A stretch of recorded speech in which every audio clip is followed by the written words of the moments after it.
Lorsque vous décomposez le mot unicité, il est facile de voir ce qu'il signifie. D'abord, vous remarquez le mot unique, qui veut dire hors du commun.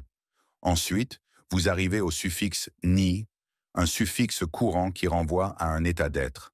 Mettez-le ensemble et vous obtenez unicité, un nom utilisé pour décrire ce certain quelque chose qui rend une personne ou une chose peu commune. Rare même. Notre point est que les gens formidables dans les prochaines vidéos donnent un nouveau sens à ce mot. Ce sont le genre d'êtres humains que nous ne croisons peut-être qu'une fois dans une vie. 15 personnes rares et uniques qui sont une sur 1 million. Numéro 15. Lizzie Velasquez.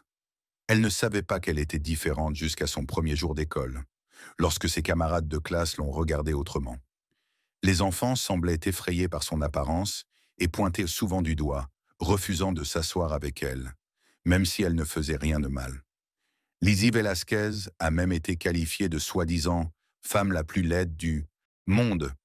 Mais aujourd'hui, elle insiste sur le fait qu'elle est en réalité reconnaissante envers les harceleurs en ligne qui l'ont cruellement persécutée à propos de son apparence.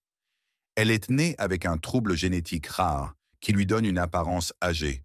Cela affecte son visage, son tonus musculaire, son cerveau, son cœur, ses yeux et ses os, et empêche également sa prise de poids, ce qui signifie qu'à 1,57 m, cette résidente d'Austin, au Texas, ne pèse que 28,5 kg. Peut-être parce qu'elle a déjà surmonté tant d'adversités, la jeune femme a pu transformer cette cruauté en quelque chose de grand. Depuis lors, elle est allée à l'université, a écrit un livre et est devenue conférencière motivante et militante contre le harcèlement, comme on l'a vu le plus célèbre dans son TED Talk de 2013, regardé des millions de fois, et elle a déclaré sur la scène TED: « C'est vous qui décidez ce qui vous définit. Attachez vos ceintures, car il est temps pour le sujet doux d'aujourd'hui. » Elle avait l'air d'une personne normale jusqu'à ce que quelqu'un s'en approche. Cet être mystérieux ne ressemble pas à votre nageur moyen lorsque vous zoomez. Et cette entité aux cheveux longs et aux yeux sombres nous rappelle une histoire de fantôme très effrayante. La fille aux yeux noirs de Cannock Chase. En avez-vous déjà entendu parler? Cannock Chase est une forêt de 26 miles dans le sud du Staffordshire, en Angleterre, connue pour son activité paranormale. Plusieurs personnes affirment avoir vu une fille aux yeux noirs semblable à ce que vous voyez sur cette image. Les gens prétendent entendre un enfant crier, et lorsqu'ils cherchent dans l'enfant, ils voient une jeune fille qui semble faite de chair et de sang. On dit que l'enfant a les yeux couverts, mais quand elle enlève ses mains, ses yeux sont complètement noirs. Puis elle rit et disparaît. C'est ce qu'on raconte dans les films d'horreur. Pire encore, la fille aux yeux noirs a été aperçue au cours des 30 dernières années, et en dehors de l'Angleterre aussi. Donc si ce mythe urbain sur une fille fantôme est à croire, il n'est pas si incompréhensible qu'elle puisse se présenter sur une plage quelque part ou aller nager, n'est-ce pas? Les fantômes peuvent-ils même nager? Donc, inutile de dire que cette image soulève beaucoup de questions. Avez-vous des réponses? Laissez-les dans les commentaires avec le hashtag sujet doux. Numéro 14. Muhammad Kalim. Ce jeune garçon souffre d'une forme rare de gigantisme qui a rendu ses mains disproportionnellement grandes et il a finalement subi une chirurgie radicale pour les réduire. Mohamed Kalim, qui vit avec ses parents dans un petit village de l'Est de l'Inde, est né avec une condition qui a fait que ses mains et ses bras ont continué à grandir. Cependant, après que l'histoire de Kalem ait fait la une de plusieurs journaux internationaux, le garçon de 8 ans a enfin reçu de l'aide de la part d'experts médicaux dans le sud de l'Inde, qui ont reconnu sa condition comme un gigantisme localisé. Mais en raison de sa maladie, Kalim a été persécuté par ses pairs et on lui a même refusé l'entrée à l'école parce que ses mains effrayaient les autres enfants. La famille a également souffert de la colère de voisins superstitieux dans leur village isolé, qui croient que les grandes mains de Kalim sont le résultat d'une malédiction, le qualifiant d'enfant du diable. En grandissant, il est devenu de plus en plus difficile pour lui de même accomplir ses tâches quotidiennes, comme s'habiller, manger et prendre un bain. Mais la famille Mohamed a été mise en contact avec un chirurgien orthopédique pionnier, connu pour son expertise en microchirurgie, et le médecin a relevé le défi d'aider à améliorer les mains de Kalim. Numéro 13. Lorraine Vasseur. D'abord, il y a eu des symptômes semblables à ceux de la grippe, puis une insuffisance rénale, avant 2 crises cardiaques. C'était en 2012 et la mannequin de 24 ans, Lauren Wasser, vivait des symptômes menaçant la vie du syndrome du choc toxique. Les médecins lui ont donné 1% de chance de survie, la plaçant dans un coma induit médicalement pour lui sauver la vie. Elle s'est réveillée une semaine et demie plus tard, sans comprendre ce qu'il s'était passé. Mais maintenant, près d'une décennie plus tard, Wasser a des jambes prothétiques dorées. Elle joue également au basketball et s'est entraînée pour le marathon de New York. Elle se considère très chanceuse. Wasser est une survivante du syndrome du choc toxique, une condition causée par un excès de bactéries de staphylocoque dans le corps, qui peut produire une toxine mortelle dans la circulation sanguine. Cette infection a d'abord frappé l'imaginaire américain à la fin des années 1970, après qu'une pléthore de jeunes gens aux États-Unis soient tombés gravement malades. Dans les années 1980, l'infection touchait la population à un taux d'environ 6 000 à 100 000 personnes. Les scientifiques ont réalisé que les agents chimiques synthétiques et les produits d'hygiène étaient responsables de l'augmentation des cas de syndrome du choc toxique. Jusqu'à présent, aucune étude n'a pu prouver spécifiquement quels produits chimiques ou quels matériaux en étaient la cause. Numéro 12. Asha Mandela. Asha Mandela détient un record du monde que d'autres pourraient craindre. Les dreadlocks les plus longues du monde. Ces dreadlocks ont été officiellement mesurés à 5,9 mètres de long, mais une mesure non officielle a révélé qu'un des brins mesurait un impressionnant 16,8 mètres. Elle a commencé à faire pousser ses magnifiques locks il y a 25 ans, après avoir déménagé de Trinidad et Tobago à New York et décidé d'adopter une coiffure plus naturelle. Et maintenant, la résidente d'Atlanta a gagné le surnom de la Blanche Rapunzel, car elle détient le record Guinness des dreadlocks les plus longues, qu'elle a obtenu depuis 2008. Mais un tel exploit n'est pas facile. Elle lave ses dreadlocks une fois par semaine, utilisant jusqu'à 6 bouteilles de shampoing à la fois. Ensuite, il faut 2 jours pour que les locks sèchent et elles pèsent 11 kg lorsqu'elles sont mouillées. Les premiers exemples connus de cette coiffure remontent à l'Égypte ancienne, où les dreadlocks apparaissaient sur des artefacts égyptiens. L'Ancien Testament raconte aussi l'histoire de Samson et Dalila, dans laquelle la puissance d'un homme est directement liée aux 7 locks sur sa tête. Selon les récits romains, les Celtes étaient décrits comme ayant des cheveux ressemblant à des serpents, et les tribus germaniques, les Grecs et les Vikings, portaient également des dreadlocks. Numéro 11. Sarah Gertz. Sarah Gertz a été diagnostiquée avec le syndrome d'Ehlers-Danlos, un trouble du tissu conjonctif qui affecte les articulations et la peau à l'âge de 10 ans. Au cours des 16 années qui ont suivi son diagnostic, Gertz est passée d'une profonde conscience de sa peau au fait de la célébrer, posant fréquemment en bikini et en lingerie dans son travail de mannequin.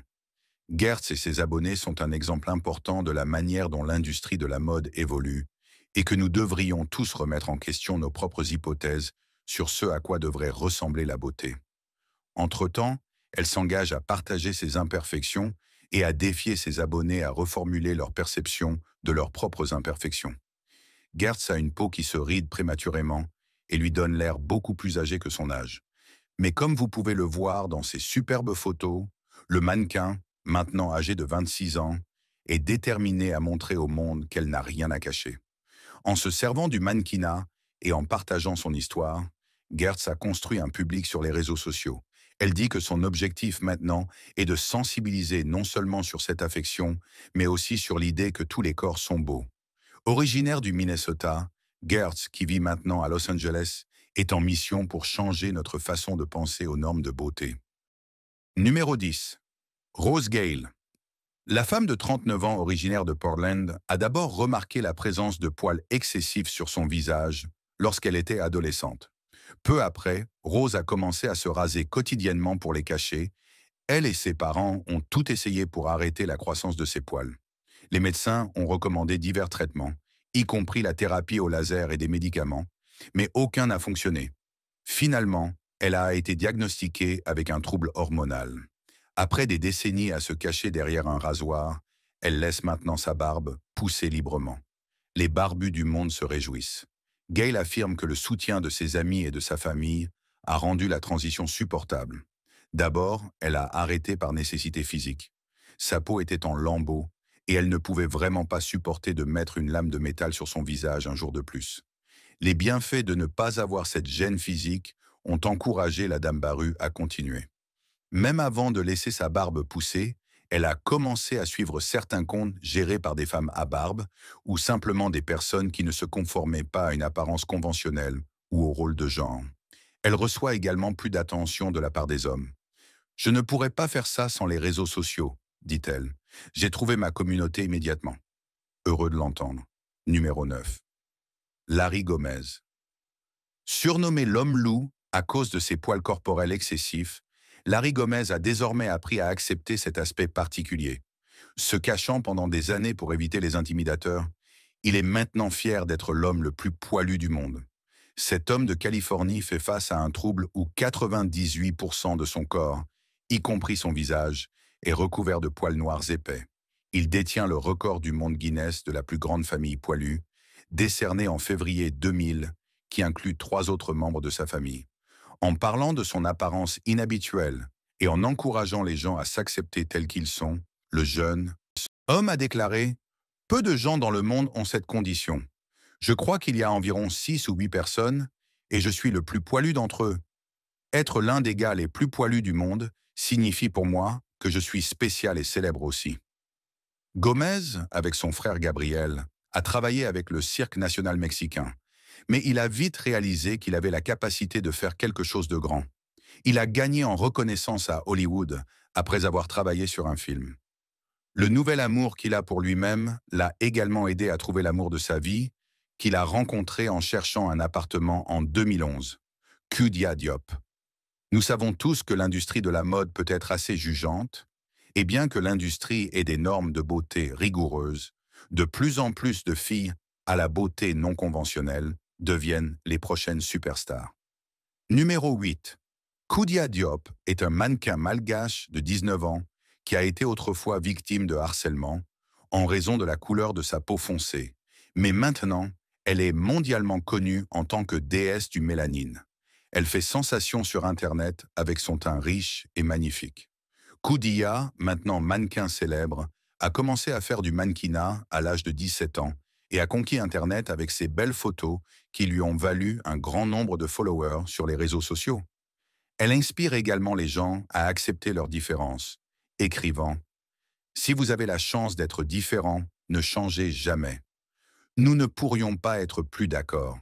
Aujourd'hui, ce n'est pas seulement son atout le plus fier, mais cela l'a transformé en sensation des réseaux sociaux du jour au lendemain. » Après avoir collaboré à une campagne récente pour promouvoir la diversité, ces images sont devenues virales en ligne. En tant que mannequin à temps plein qui a d'abord marqué son empreinte à Paris avant de déménager à New York, la soudaine renommée en ligne de Koudia est peut-être un signe d'espoir pour une industrie souvent critiquée pour son manque de diversité. Environ un quart des femmes qui défilent sur les podiums des plus grands événements de l'industrie, y compris la Fashion Week de New York, sont des personnes de couleur. Numéro 7. Nick Stowborough. Les gens battent des records pour des raisons assez bizarres, et récemment, un jeune homme de 20 ans en Inde a tenté d'être couronné la personne ayant la langue la plus longue. Mais il n'a pas encore vu son nom gravé dans l'histoire des records Guinness, selon les médias locaux. Il essaie maintenant de lever des fonds afin de pouvoir montrer ses réalisations à l'échelle mondiale. Ce faisant, il aurait la possibilité de détrôner ce gars 9 ans après qu'il ait remporté le titre. Nick Stowborough exhibe les 3,97 pouces de sa langue incroyable pour enregistrer son record incroyable. Préparez-vous à être émerveillé par la langue la plus longue du monde. Nick, 24 ans, de Californie, détient bien et réellement le record du monde de la langue la plus longue. La langue surdimensionnée de l'artiste et comédien a été vérifiée et mesurée à presque 4 pouces, de l'extrémité du milieu à la lèvre supérieure fermée, et figure parmi les derniers records établis dans le nouveau Guinness World Records. Le père de Nick était un grand fan de Kiss, et en tant qu'enfant, Nick imitait la pose de langue infâme de Gene Simmons, réalisant pour la première fois que sa langue était plus longue que celle des autres. L'artiste et comédien adore l'attention que sa langue attire. Numéro 6. Troy James. L'une des choses les plus effrayantes dans l'adaptation récente du film « Conte effrayant à raconter dans le noir » pourrait être le Jungly Man, un personnage tiré de l'histoire qui peut détacher ses membres et réassembler son propre corps. Troy James, alias Twisty, est un contorsionniste de naissance capable de mouvoir son corps de manière un peu inhabituelle, du moins pour nous. Il a fallu des années pour qu'il parle de son habileté unique, mais une fois que ses talents ont été appréciés par Hollywood, ses compétences dont il avait honte sont devenues sa carte de visite. Après des années à garder ses capacités uniques sous silence, Troy a finalement partagé ses talents spéciaux avec le monde. Son parcours de performeur amateur impressionnant ses amis à monstres d'horreur a commencé avec une performance à America's Got Talent. Depuis, sa vie a complètement changé. Il a trouvé une niche unique dans le cinéma et la télévision en tant que personne à contacter lorsque vous voulez donner vie à une bête d'horreur, de science-fiction ou fantastique, si vous avez besoin de quelqu'un pour se mouvoir de manière extra-humaine. Troy est votre homme.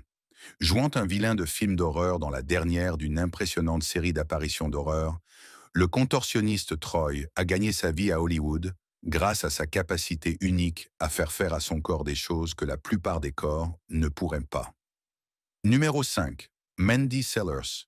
Une condition rare a fait que la partie inférieure de ce corps a grandi hors de proportion. Les jambes de Mandy Sellers mesurent presque 6 pieds et demi de large, ce qui équivaut à une taille de robe 34. Mais Mandy est déterminée à ne pas laisser cela la freiner. Elle a déclaré « Quand je sors, les gens regardent ou rient, mais cela ne me dérange pas ». Mandy est née avec une forme rare de syndrome de Proteus, que l'on pense avoir affecté l'homme éléphant Joseph Merrick. Sa condition spécifique n'affecte que 10 autres personnes dans le monde. Elle ne peut jamais porter de jupes ou de robes et doit faire coudre des pantalons par sa mère. Elle a vécu avec des regards et des commentaires désagréables toute sa vie après être née avec cette condition. Mandy dit « Mes parents m'ont traité comme n'importe quel autre enfant. Si je voulais grimper à un arbre, ils me laissaient de faire. Ce n'est qu'à l'adolescence que je me suis vraiment rendu compte que j'étais différente des autres. » Aujourd'hui, les spécialistes pensent avoir isolé le gène qui cause la condition de Mandy et ont développé des médicaments pour stopper la croissance. Depuis qu'elle prend ses pilules, ses jambes ont diminué. Tant que ses jambes ne rétréciront pas encore plus, Mandy vit une vie pleine et principalement indépendante, bien qu'elle soit confinée dans un fauteuil roulant. Numéro 4. Stan Larkin. En 2016, un homme américain de 25 ans a reçu une greffe de cœur complète, mais pas avant d'avoir survécu pendant plus d'1 an sans cœur humain dans son corps. Au lieu de cela, Stan Larkin portait un cœur artificiel dans un sac à dos 24 heures sur 24 pendant 555 jours, qui pompait du sang dans son corps et le gardait en vie. En 2014, Stan est devenu le premier patient dans le Michigan à être libéré avec un dispositif de cœur artificiel, connu sous le nom de Syncardia. Lui et son frère avaient tous deux été diagnostiqués adolescents avec une maladie cardiaque génétique qui peut provoquer une insuffisance cardiaque sans aucun avertissement. Après des années sur la liste d'attente des donneurs, Stan et finalement son frère cadet, Dominique, ont subi une ablation cardiaque et ont reçu le dispositif Syncardia. Son frère n'a eu besoin d'utiliser la technologie que pendant quelques semaines avant de recevoir une greffe de cœur complète. Mais Stan a dû attendre plus d'1 an et au lieu de rester à l'hôpital, il a été équipé d'un pilote portable pour pouvoir rentrer chez lui en attendant. Le dispositif portable se présente sous la forme d'un sac à dos de 6,1 kg connecté au système vasculaire du patient pour faire circuler le sang oxygéné dans le corps. Le succès de la procédure suggère que le dispositif pourrait être utilisé pour maintenir d'autres patients en attente de donneurs atteints d'insuffisance cardiaque totale. Numéro 3. Zhixun Bao. Zhixun est né en 1951 dans une famille de bergers qui prétend, comme de nombreux Mongols, être descendu de Gengis Khan, l'un des chefs de guerre les plus célèbres de tous les temps. Mais ce gars est aussi assez exceptionnel. Ses 5 frères et sœurs ont une taille normale, mais à l'âge de 16 ans, Bao a été frappé par une mystérieuse poussée de croissance. Il a servi dans l'armée pendant 3 ans. Il est ensuite retourné en Mongolie intérieure pour vivre avec sa mère et a travaillé dans l'hôpital local pendant plusieurs mois. Extrêmement timide, peut-être à cause de l'attention qu'il attire, il a évité les apparences publiques, en particulier après la mort de sa mère, mais il a été persuadé de revenir sous les feux de la rampe par un propriétaire de restaurant qui lui a payé pour rassembler une foule de clients. À l'âge de 20 ans, il mesurait plus de 2,13 m. À sa taille maximale, 2,36 mètres, il a été confirmé que Bao a battu le record du monde Guinness. Après son inclusion dans le livre des records Guinness, il a commencé à chercher une épouse. Malgré des publicités placées à travers le monde, il a choisi une femme de sa ville natale. Et après juste un mois de cours, sa femme a accepté sa proposition. Ainsi, l'homme le plus grand du monde a épousé une femme de moitié de son âge. Et après juste un mois de cours, sa femme a accepté sa proposition. Numéro 2. Nick Vujicic. Nick Vujicic est un évangéliste né avec un trouble extrêmement rare appelé phocomélie. Avec cette condition, une personne naît sans bras ni jambes. Lorsque Nick est né, son état médical a été un choc total pour ses parents. Après avoir eu le temps de se remettre du choc initial de son absence de bras et de jambes, ils ont accepté la réalité de la situation. Et ils l'ont accepté en croyant que Dieu avait un plan pour leur fils, et que ceci n'était qu'une partie de ce plan. Après avoir surmonté le traumatisme de l'état handicapant de leur enfant, ils ont fait ce que la plupart des bons parents font. Ils ont élevé leur fils et lui ont donné la meilleure enfance possible. Nick a même confirmé qu'il a eu une enfance normale, ce qui est un exploit considérable compte tenu des problèmes de santé et des limitations physiques auxquelles il a dû faire face en grandissant. Ce n'est tout simplement pas le genre de personne qui se rend à ces limitations. Au lieu de cela, il prend la route pour dire aux gens qu'il y a de l'espoir dans l'amour. Il partage sa foi à travers la religion, qui est un pilier de force pour lui. C'est une personne positive qui sort pour encourager les autres à persévérer. Nick est également un conférencier motivationnel qui inspire ceux qui pensent qu'ils ne peuvent pas accomplir de grandes choses dans leur vie. Numéro 1. Sadhu Bharati. C'est vraiment l'incarnation d'un être humain comme nul autre quand il s'agit de persévérance. Cet homme, depuis 45 ans, tient sa main levée sans jamais la baisser. Il a choisi de devenir un sadhu, un dévot, il y a environ 4 décennies.